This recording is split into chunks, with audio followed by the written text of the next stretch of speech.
Okay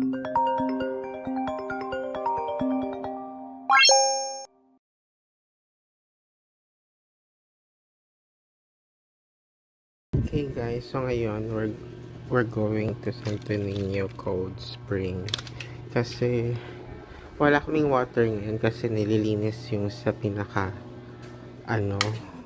parang pinaka source ng water.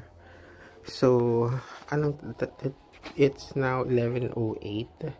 Katatapos ko lang mag early lunch. So bilang wala tayong tubig ngayon, so kailangan natin pumunta sa isang lugar kung saan may tubig. Yan. Pero may mga naka-stored naman ako ng water. Tapos may drum din ako ng water in case mawalan ng water. Hopefully pagbalik natin meron. Pero ngayon, since it's Saturday, wala tayong work, so gagala tayo ngayon. Mukhang maganda naman ang weather. So yeah, let's go now. Okay guys, so nakarating na tayo sa Santo Niño Cold Spring. So this is my first time to go here. So let's see. Oops, yung water ko pala dadaling ko kasi nauuhaw pala ako. Hindi ko na-expect na develop pala yung area na to for tourists talaga. So yung mga tindahan na may mga souvenir shop, usually parang sobrang, alam mo yon, very raw lang yung lugar.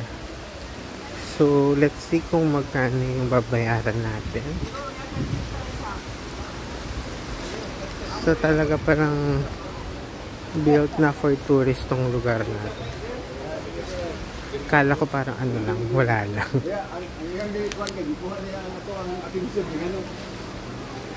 Patay ba? First time minister eh, hindi ka. Ito ang map ng Camiguin. Asan tayo dito? Yung Binone Port. So yung bandang dito. Ito mahinog. Let's see. Santo Niño Cold Spring. So ito yung rate nila. So yung entrance fee 75 pesos.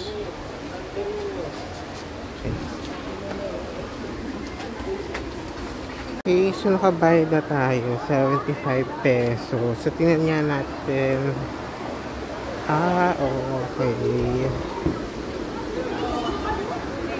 Setting wider pool nila. Malalim ata to.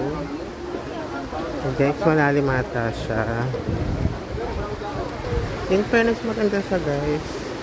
Develop na siya. Kaso ang daming tao nakabwisit siya.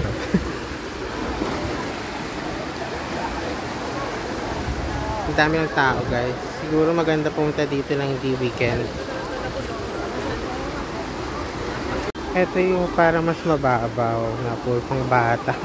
Dito tayo malit.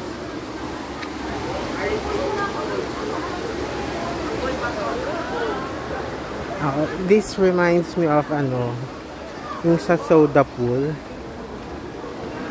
Medyo kahawig yung. So let's see. They have CR.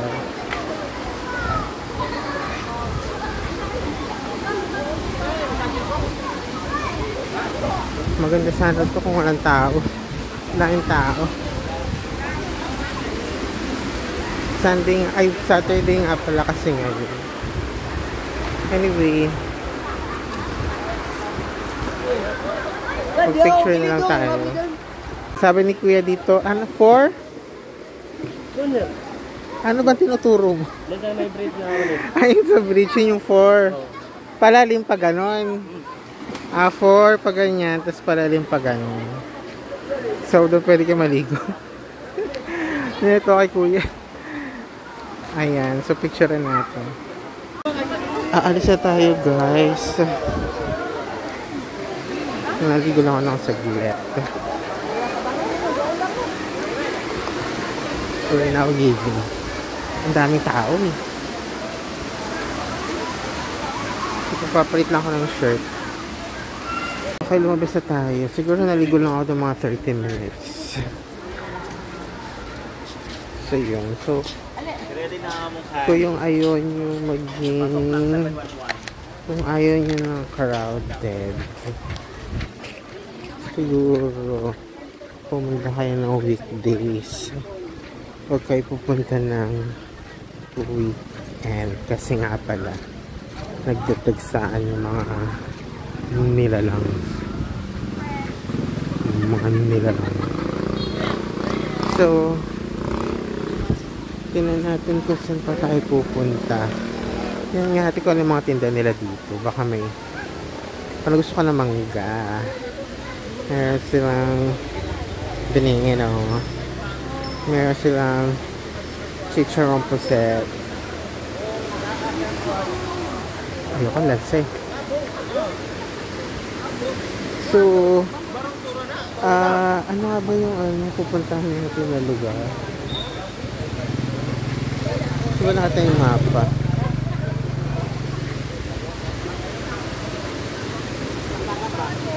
Okay. Tingnan natin kung saan pa tayo pupunta today. Sabi ni Kuya nung nasa loob daw ako, tumba daw yung motor ko pa ganito. Kaya tingnan mo yung ano na parang nasira na siya guys. Parang tumabing yung aking side mirror. Luma na nga yung motor ko na anyway, mas maganda nga na at least luma siya, hindi mo na siya iingat-ingatan pa, diba? Basta importante umaandar siya, okay lang. Sana walang effect yung pagkabagsak niya sa pag-andar niya. Okay, so hindi ko alam kung saan tayo pupunta next. So para may nadaanan akong Binangawan Falls ba yun? Try nga natin puntahan. Okay guys, nakarating tayo dito sa Mount Itom Iconic Pine Trees. So medyo nasa part siya ng Mambaho pero pataas siya guys. Kaya medyo malamig siya. Malamig yung weather dito. So yan, tingnan natin kung what's inside. Eh, pamari ko na yung budget, pabigat eh. Hindi ba kami kauras na abot? Ano na? Here.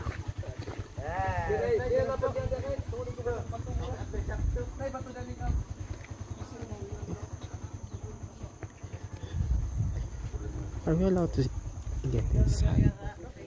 Sure. Parang bahay siya. What is... ito. Guys, look. Ganda ng view. Oh, naipaparaan na nasa Switzerland. May baka pa. So,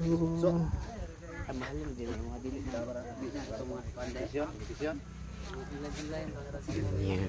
Pasok tayo dito sa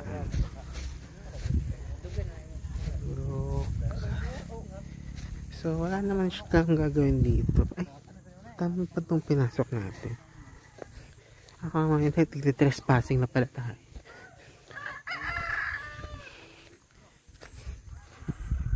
Ayan. So wala na. Maganda lang yung view niya. Very relaxing. You see this. This.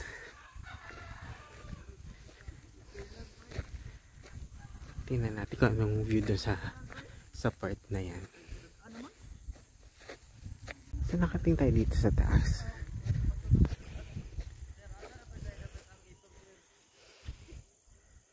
Sa mountain view. Wait, look at the bird.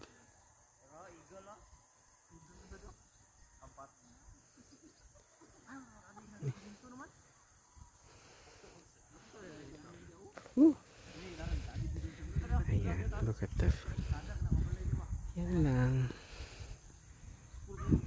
Picture natin. So yun lang. So dapat pupunta ako sa from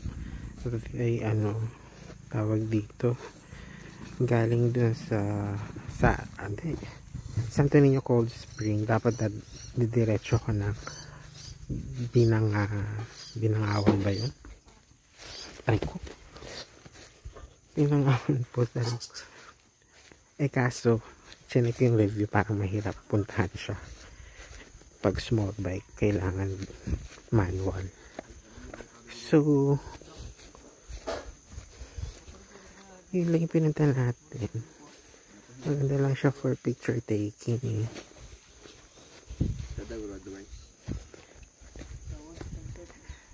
Okay, let's go back na. Okay, so I think that's it for today. Ano oras na ba? 3:35 na yun. So kailangan na natin bumalik sa bahay natin kasi nagugutom na rin ako. Pero ang ganda ng view dito, guys. See the mountain view. Not sure if you can go further there. Anyway, sige, balik na tayo.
Situation, tumirik yung motor ko. Ayaw niya umandar. So nagsusstart siya pero hindi siya umuusad. So iiwan ko kay kuya yung sa kanila, tapos papaayos na lang. Ewan ko kung anong kakausapin si kuya. Maghanap daw sila ng mag-aayos eh. Oh my God, kasi sarado na mga oras na 4:30 na. So baka wala na mag-aayos. Ano ba? Ang lapit ko pa naman, siguro mga 2.3 kilometers na lang. Hindi pa nakisama tong motor na to. Kakapaayos ko lang, nasira na naman. Ano bang problema nito? Iwan natin dito sa may vulcanizing shop. Pero bukas ang lapit ko pa naman Pero at least buti na malapit na lang ako. So sasakay na lang ako ng tricycle. Tapos bukas po babalik ako dito kuya bukas. Tapos kailan kasama ko yung mag-aayos? Oo. Sige, samahan sige. lang mo. Okay. Sige, sige. Ayun. Sakay lang ka rin ha? Yan ba yun? Parahan ka lang. Sige. So ngayon hintay ko na may dumating na motor. Na rela. Nakakainis.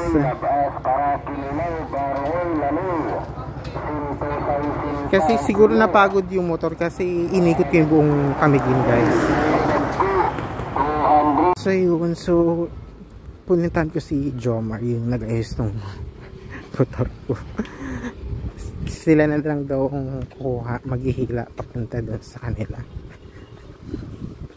So, titext na lang sila bukas. 1 oras ko siya pipick up and I'm just kidding, guys. Pero anyway, at least ito na.